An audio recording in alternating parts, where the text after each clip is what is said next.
suivante. Là, le Tchad, en fait, depuis Tombalbaye, depuis les années 60 jusque, avec Midi aujourd'hui, Midi Mahamat Idriss Déby Itno, c'est un pays, en effet, qui est traversé par la violence politique, essentiellement la violence politique.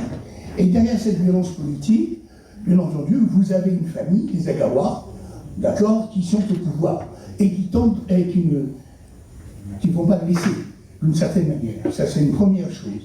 La deuxième chose, c'est de montrer, en effet, que la jeunesse, je dirais, en effet, j'essaie de la définir, est toujours considérée comme un résidu.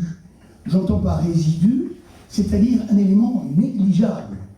Alors, soit cette jeunesse-là, effectivement, représente un élément du clientélisme politique tchadien, bien entendu, soit cette jeunesse-là fait partie, en fait, des factions.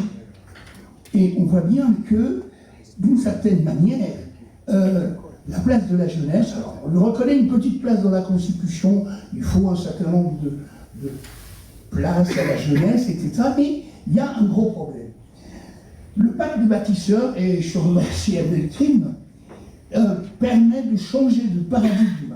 Ça veut dire concrètement, je crois qu'il faut sortir du concept de la jeunesse passive pour aller vers une jeunesse beaucoup plus active. Ça, c'est quelque chose d'absolument important. Sortir donc d'un modèle traditionnel vers un modèle moderne. Ça veut dire quoi? Ça veut dire concrètement, d'abord, qu'il faut définir ce que c'est cette jeunesse. De quoi parle-t-on? Alors, quand on regarde le Tchad, vous avez...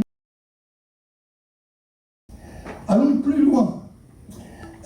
Souvent, les jeunesses de campagne, celles qui sont à la campagne, sont délaissées.